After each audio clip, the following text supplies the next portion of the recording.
School district is mourning the loss of a school board member after he was hit by a car and killed while walking to his mailbox. This is 74-year-old Jimmy Randy Grant, and according to the Spartanburg County Coroner's Office, around 10 p.m. Friday, Grant was crossing S.J. Workman Highway and Sam Davis Road near Woodruff to check his mailbox when he was hit by a car. Now, Grant was a longtime teacher and coach at Woodruff High and currently serving as the vice chairman of the District 4 Board of Trustees. Now, the superintendent released this statement to us, saying in part, quote, "As a graduate of Woodruff High School, Dr. Grant lived his life in service to the Woodruff community as a teacher, a coach, and an administrator.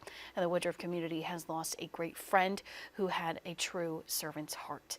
If you'd like to read that full statement, it is on our website, foxcarolina.com.